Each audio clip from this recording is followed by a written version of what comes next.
बच्चों, आज हम बात करते हैं प्रमुख उद्योगों के विषय पर। प्रमुख उद्योगों में सबसे पहले हम देखते हैं लोहा और इस्पात उद्योग। जैसा कि हम सभी जान रहे हैं, लोहा और इस्पात उद्योग जो है वो एक आधारभूत उद्योग होता है। इसे हम की इंडस्ट्री के नाम से भी जानते हैं।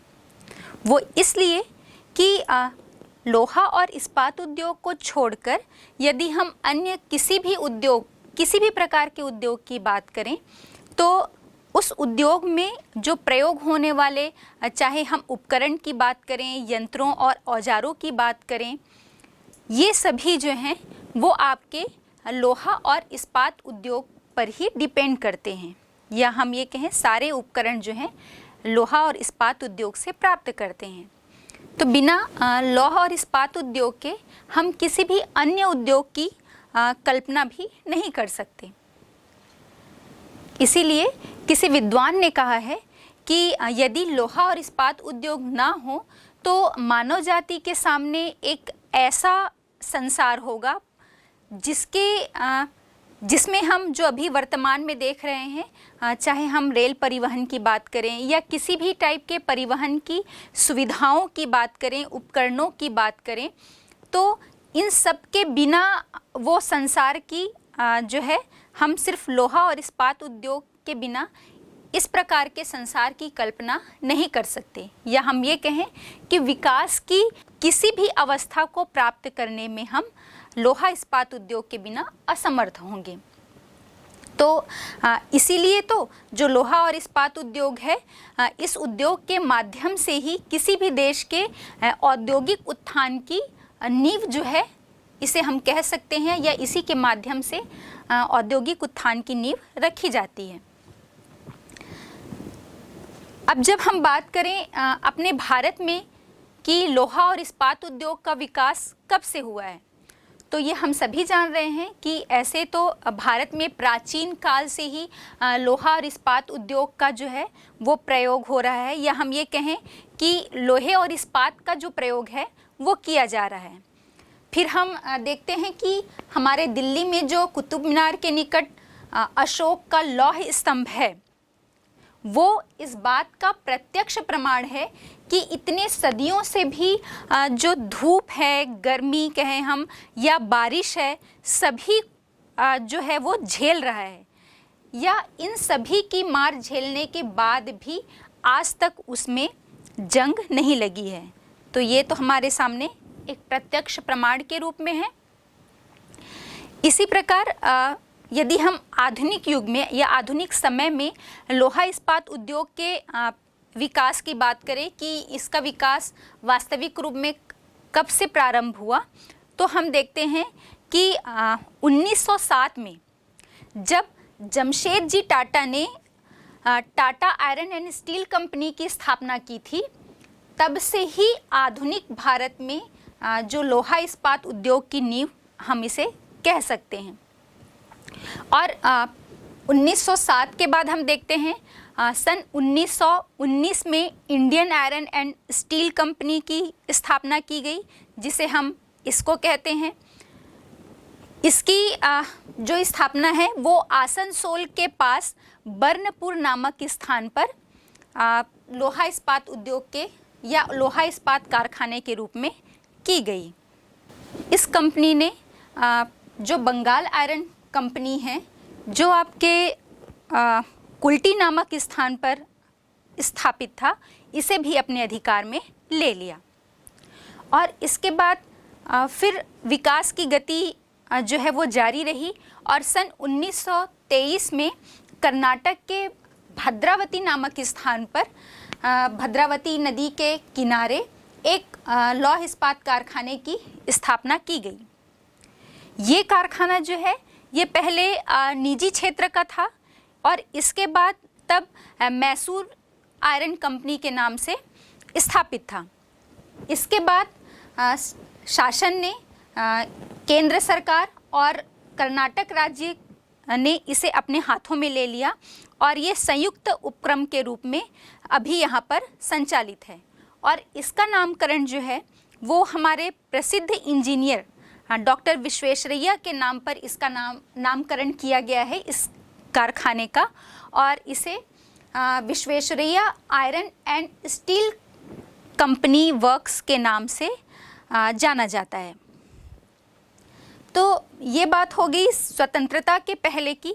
इसके बाद फिर हम देखते हैं कि स्वतंत्रता के बाद जब देश के विकास के लिए, आर्थिक विकास के लिए जो पंचवर्षीय योजनाएं तैयार की गई, तो विशेष रूप से द्वितीय पंचवर्षीय योजना में लोहा और इस्पात उद्योग के विकास के लिए जो है एक कार्यक्रम तैयार किया गया, हम कह सकते हैं, या योजना जो है वो बनाई गई। और द्वितीय पंचवर्षीय योजना में 1956 से 61 के दौरान जो है वो लोहा इस्पात उद्योग को उन्नत करने के लिए केंद्र सरकार ने, भारत सरकार ने हिंदुस्तान स्टील लिमिटेड की जो है वो स्थापना की। और इस कंपनी ने भारत का जो सहयोग है वो तो था ही, विदेशी जो देश हैं, विदेशी सहायता के माध्यम से जो सार्वजनिक क्षेत्र के लौह इस्पात कारखाने या उपक्रम जो है वो स्थापित की गए। वो कौन कौन से स्थान पे? तो आपके राउरकेला, भिलाई और दुर्गापुर, इन 3 स्थानों पर द्वितीय पंचवर्षीय योजना के दौरान विदेशी सहायता के माध्यम से लोहा और इस्पात उद्योग जो है वो सार्वजनिक उपक्रम के रूप में स्थापित किए गए। और इसके बाद बोकारो नामक स्थान पर भी एक जो है लोहा इस्पात कारखाना लगाया गया। अब ये जो चारों कारखाने हैं, इन्हें जो स्थापित किए गए सार्वजनिक उपक्रम के रूप में, इन कारखानों के अतिरिक्त 4 और लोहा इस्पात कारखाने स्थापित किए गए। वो हैं आपके सालेम, तमिलनाडु के सालेम नामक स्थान पर, कर्नाटक के बेल्लारी और हासपेट नामक स्थान पर, आंध्र प्रदेश के विशाखापट्टनम नामक स्थान पर, और ओडिशा के पाराद्वीप पर। ये 4 कारखाने जो हैं वो और स्थापित किए गए। और विशाखापट्टनम जो है ये लोहा इस्पात कारखाना का एक ऐसा संयंत्र लगाया गया है जो पूरे भारत का एकमात्र तटीय संयंत्र हम कह सकते हैं। ये जो चारों कारखाने हैं, इन कारखानों को बंगाल और बिहार से कोयले की प्राप्ति होती है। ओडिशा और बिहार का लोहा मिल जाता है, और ओडिशा से ही इन स्थानों पर चूना पत्थर जो है वो वहाँ का उपयोग में लाया जाता है। भारत में लौह इस्पात का उत्पादन इस तालिका से हम समझ सकते हैं। 1970-71 से लेकर 1995-96 के बीच हम ढलवा लोहे का उत्पादन, इस्पात पिंड का उत्पादन और जो बिक्री योग्य इस्पात होता है, इन सभी का उत्पादन हम इस तालिका के माध्यम से समझते हैं। आप यहाँ पर देख पा रहे होंगे 1970-71 में ढलवा लोहा 70 लाख टन उत्पादन हुआ था, इस्पात पिंड का उत्पादन 61 लाख टन था, और बिक्री योग्य इस्पात जो है वो 45 लाख टन उत्पादित किया गया था।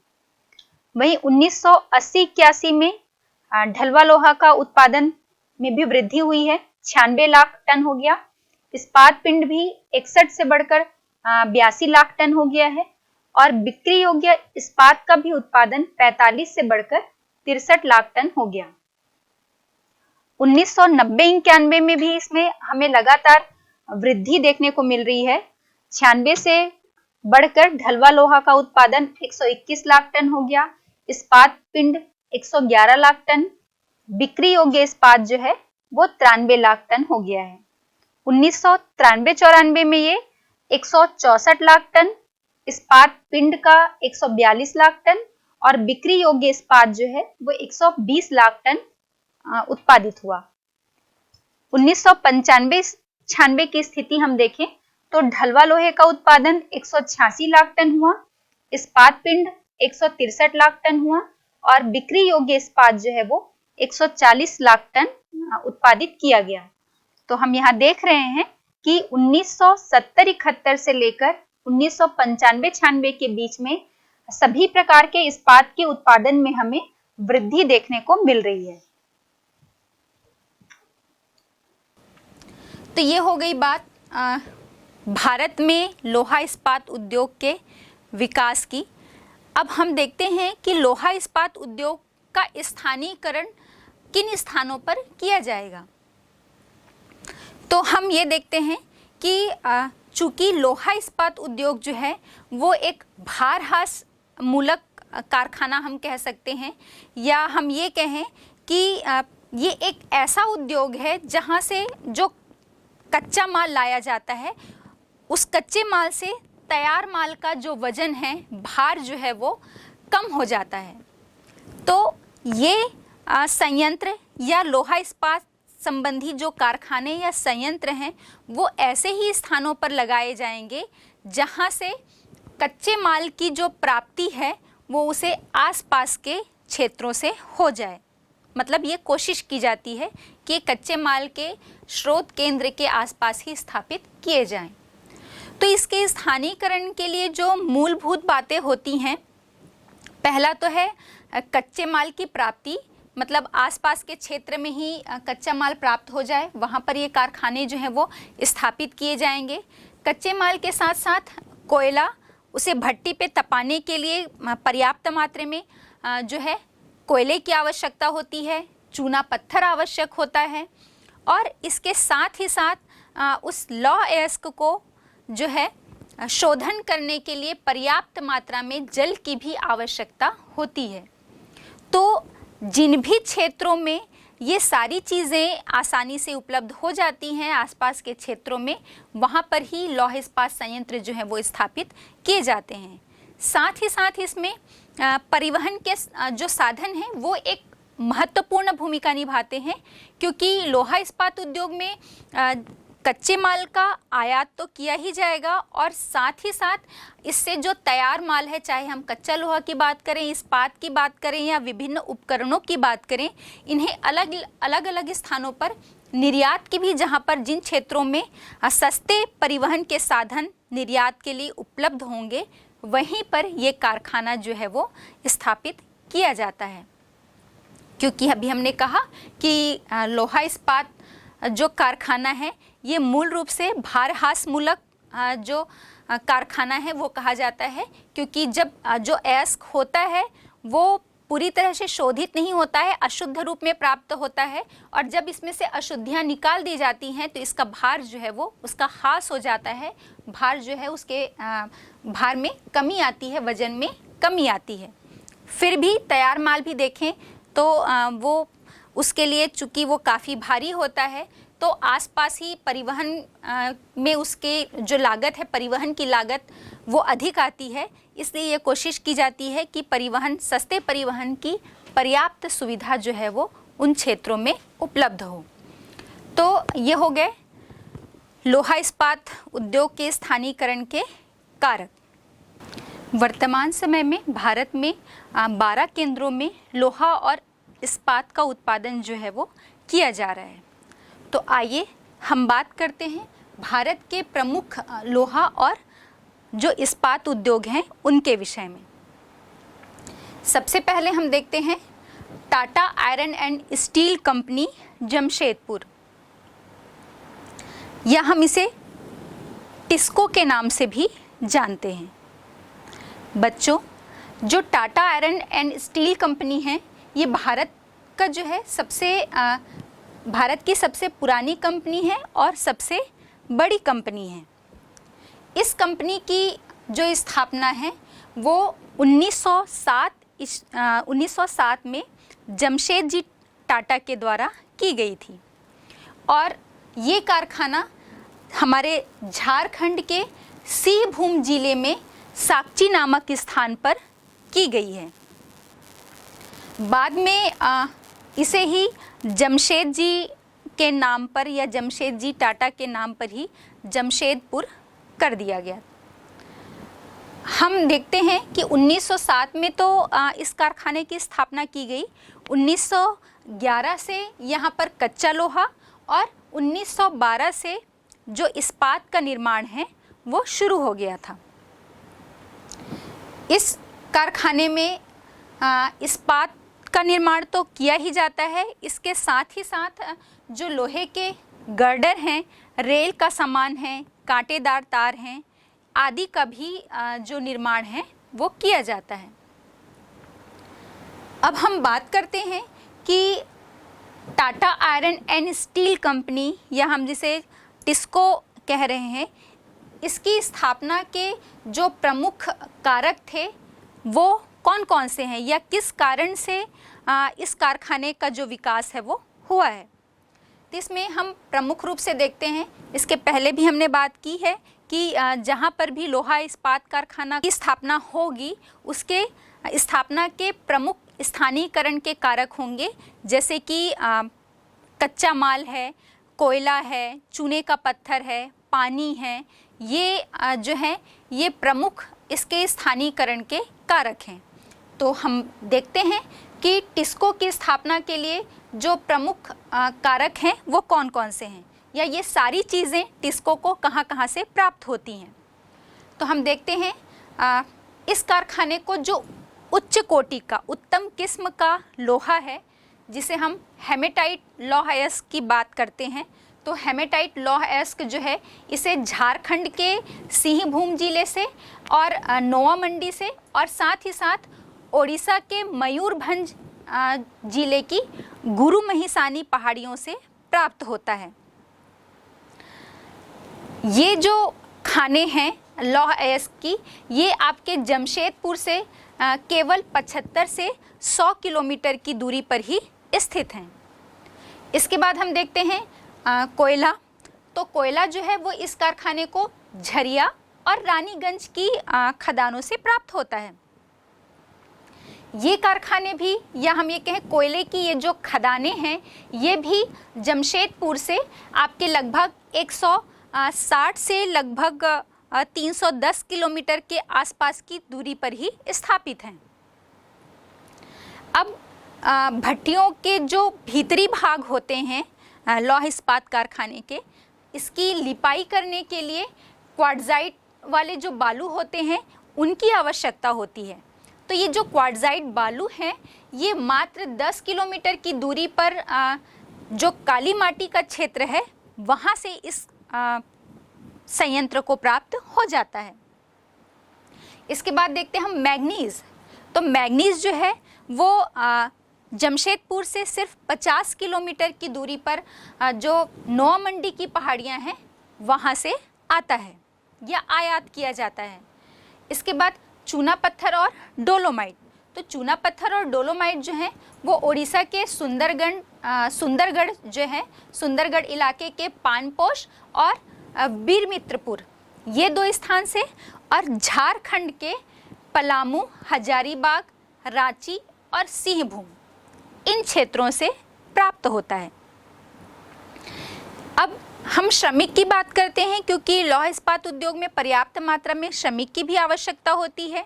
तो श्रमिक जो है वो इस क्षेत्र को, गंगा की जो घाटी है वहाँ पर जो पर्याप्त जनसंख्या, सघन जनसंख्या का जो क्षेत्र है वहाँ से इस कारखाने को, इस संयंत्र को मिल जाती है।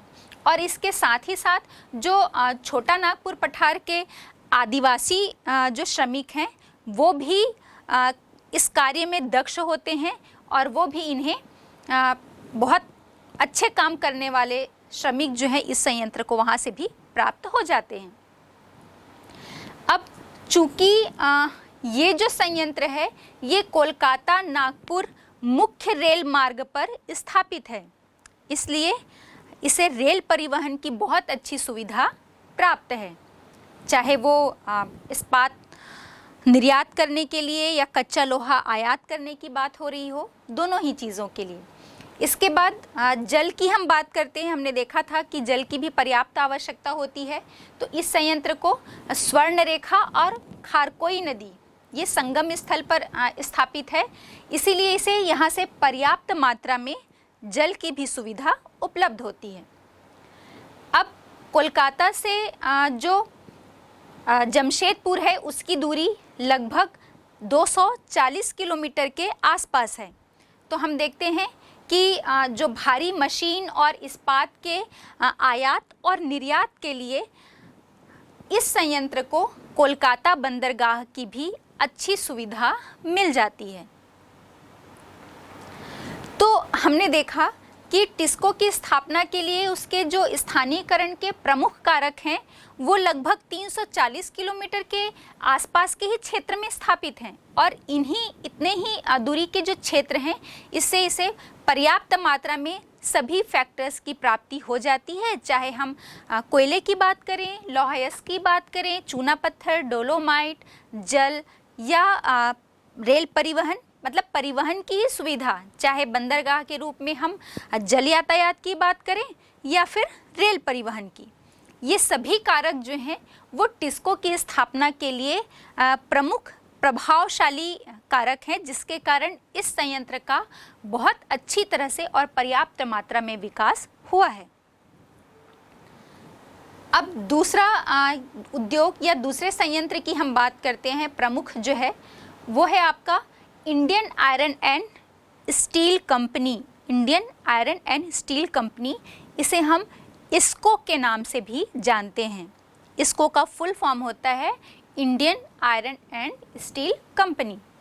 तो हम देखते हैं ऐसे तो इसको या इंडियन आयरन स्टील कंपनी का जो श्री गणेश है वो 1874 में ही हो गया था, जब बर्नपुर में लोहा ढालने का प्लांट लगाया गया था। लेकिन इस कंपनी के वास्तविक विकास या वास्तविक शुरुआत की जब हम बात करते हैं तो ये आपके 1919 में हुआ था। 1919 में इस कंपनी का वास्तविक आरंभ हुआ और 1937 में जो स्टील कॉरपोरेशन ऑफ बंगाल की स्थापना हुई और 1952 में इन सब को मिलाकर Indian iron and steel company के नाम से जाना जाने लगा। इस प्रकार हम देखते हैं कि बर्नपुर, हीरापुर और कुल्टी, इन तीनों ही ये जो तीनों कारखाने हैं ये Indian iron and steel company के एक भाग बन गए, एक अंग बन गए। तो हीरापुर और हीरापुर जो है वो आसनसोल के दक्षिण में स्थित है, लगभग 65 किलोमीटर की दूरी पर, और कुल्टी जो है वो लगभग 16 किलोमीटर की दूरी पर स्थित है और पश्चिमी भाग में, और बर्नपुर जो है वो आसनसोल के दक्षिण पश्चिम में लगभग 5 किलोमीटर की दूरी पर स्थित है। हीरापुर का जो कारखाना है, इन तीनों अंगों की जब हम बात करते हैं तो देखते हैं कि हीरापुर का जो कारखाना है ये केवल ढलवा लोहा यहाँ पर तैयार किया जाता है और इससे जो इस्पात बनाने के लिए, ढलवे लोहे से इस्पात बनाने के लिए कुल्टी के कारखाने में भेज दिया जाता है। हीरापुर में जो है वो सिर्फ ढलवा लोहा तैयार किया जाता है और इसके बाद इसे इस्पात बनाने के लिए कुल्टी में भेज दिया जाता है। तो इस कारखाने को कौन कौन सी सुविधाएं जो हैं वो प्राप्त हैं, आइए हम देखते हैं। पहला, जब हम लौह अयस्क की बात करते हैं इस संयंत्र को, तो वो देखते हैं झारखंड के सिंहभूम जिले से। सिंहभूम जिले में जो गुआ की खाने हैं वहाँ से लौह अयस्क प्राप्त होता है और साथ ही साथ ओडिशा के मयूरभंज से भी इसे लौह अयस्क की प्राप्ति होती है। फिर हम देखते हैं कोयला। तो कोयला जो है वो आपके यहाँ से सिर्फ 60 किलोमीटर की दूरी पर जो झरिया और रानीगंज की खाने हैं वहाँ से कोयला प्राप्त किया जाता है। फिर डोलोमाइट की बात करें, डोलोमाइट और चूना पत्थर जो है वो ओडिशा के जो सुंदरगढ़ जिले हैं, ओडिशा का जो सुंदरगढ़ जिला है वहाँ बीरमित्रपुर की खानों से डोलोमाइट और चूना पत्थर दोनों ही मिल जाता है। इसके बाद हम देखते हैं इन क्षेत्रों के अतिरिक्त जब हम बात करते हैं तो ओडिशा के गंगापुर और पारा घाट से भी चूने का पत्थर जो है इस संयंत्र द्वारा मंगा लिया जाता है। अब हम जल की बात करते हैं तो दामोदर घाटी परियोजना से इसे जल भी प्राप्त हो जाता है और सस्ती विद्युत भी इसे प्राप्त हो जाती है। चूँकि ये संयंत्र दिल्ली कोलकाता मुख्य रेल मार्ग पर स्थित है, इसलिए इसे सस्ते रेल पर परिवहन की भी सुविधा मिल जाती है। फिर आसपास के जो क्षेत्र हैं, सघन इलाके, सघन बसाहट वाले जो क्षेत्र हैं, वहाँ से इसे सस्ते श्रमिक मिल जाते हैं। इसके बाद कोलकाता से भी इस संयंत्र की जो दूरी है वो लगभग 200 किलोमीटर की है, इसलिए कोलकाता बंदरगाह की भी इसे अच्छी सुविधा इस संयंत्र को मिल जाती है। तो ये कुछ फैक्टर्स या कारक हैं जो इस संयंत्र की स्थापना के लिए और साथ ही साथ इसके विकास के लिए प्रमुख रूप से उत्तरदायी हैं। अब हम बात करते हैं अगले प्रमुख उद्योग Visvesvaraya iron and steel company limited या स्टील कंपनी वर्क्स। ये जो संयंत्र है इसकी स्थापना 1923 में की गई और 1923 में ये कर्नाटक राज्य के भद्रावती नामक स्थान पर इसकी स्थापना जो है वो की गई। 1962 से इस संयंत्र को कर्नाटक सरकार ने और केंद्रीय सरकार ने संयुक्त रूप से अपने अधिकार में ले लिया और हम जब क्षमता की बात करते हैं तो इस कारखाने की वार्षिक उत्पादन क्षमता जो है वो लगभग 85,000 टन इस्पात निर्माण की, या हम ये कहें कि ढलवा लोहा और इस्पात निर्माण की क्षमता इसकी है। इस कारखाने में विशेष प्रकार का जो इस्पात है वो तैयार किया जाता है, जो आपके विशेष रूप से कोई संयंत्र है या औजार बनाने के निर्माण में काम में लाए जाते हैं। और वर्तमान समय में आधुनिक तकनीक के प्रयोग के द्वारा इस कारखाने के विस्तार की और योजना जो है वो बनाई जा रही है कर्नाटक सरकार और भारत सरकार के द्वारा। ये जो विश्वेश्वरैया लोहा इस्पात केंद्र है इसकी स्थापना के जो प्रमुख कारक हैं उनकी बात हम कर लेते हैं। तो अभी हमने देखा था कि ये जो केंद्र है ये भद्रावती नदी के किनारे जो है स्थित है और भद्रावती नदी की जो घाटी है वो लगभग 13 किलोमीटर चौड़ी है, जिससे इसे पर्याप्त मात्रा में भूमि जो है उपलब्ध हो जाती है। इसके साथ ही साथ जब हम लौह अयस्क की बात करते हैं तो लौह अयस्क जो है वो इसे बाबा बुदन की जो पहाड़ियाँ हैं वहाँ स्थित जो चित्रदुर्ग की खानें हैं वहाँ से उत्तम कोटि का लौह अयस्क मिल जाता है और इसके साथ ही साथ भद्रावती नामक स्थान से इसे उच्च कोटि का हेमेटाइट जो लौह अयस्क है इस स्थान से भी प्राप्त हो जाता है। अब चूँकि ये कारखाना जो देश के मुख्य कोयला क्षेत्र हैं या मुख्य कोयला उत्पादक जो क्षेत्र हैं उनसे पर्याप्त दूर स्थित है और इसी कारण कोयले की सुविधा इसे भारत देश के कोयला उत्पादक क्षेत्रों से नहीं मिल पाती। तो ये जो केंद्र है वो क्या करता है, यहाँ पर जो शिमोगा और कांदूर जिले हैं वहाँ पर लगभग 1700 वर्ग किलोमीटर क्षेत्र में पर्याप्त वन भूमि का विस्तार है और इस वन भूमि से ये जो संयंत्र है ये लकड़ी प्राप्त करता है और इस लकड़ी से विशेष प्रकार की भट्टियों में कोयला बनाया जाता है। अब इस लकड़ी के अतिरिक्त मतलब लकड़ी से कोयला निर्माण जो है ईंधन के रूप में इस बात के अतिरिक्त जो है वो हम देखते हैं जो शरावती विद्युत परियोजना है, इस शरावती विद्युत परियोजना से और साथ ही साथ महात्मा गांधी जल विद्युत योजना से इसे पर्याप्त मात्रा में विद्युत की जो है प्राप्ति है वो हो जाती है। फिर मात्र 25 किलोमीटर दूर भद्रावती से लगभग 25 किलोमीटर की दूरी पर मंडीगुड़ा से इस क्षेत्र को चूने का पत्थर मिल जाता है। इसके बाद हम बात करते हैं मैग्नीज की। तो मैग्नीज जो है वो यहाँ से 50 किलोमीटर की दूरी पर स्थित जो शिमोगा और चित्रदुर्ग है वहाँ से प्राप्त होता है। फिर डोलोमाइट की हम बात करते हैं तो डोलोमाइट जो है वो इसे लगभग 45 से 50 किलोमीटर की जो दूरी के क्षेत्र हैं वहाँ से प्राप्त हो जाता है। फिर चूँकि ये दक्षिण केंद्रीय रेलवे या हम कहें कि साउथ सेंट्रल रेलवे के पास ही स्थित है, इसलिए चिरूर शिमोगा रेल मार्ग पर स्थित होने के कारण इससे रेल परिवहन की सुविधा भी मिल जाती है।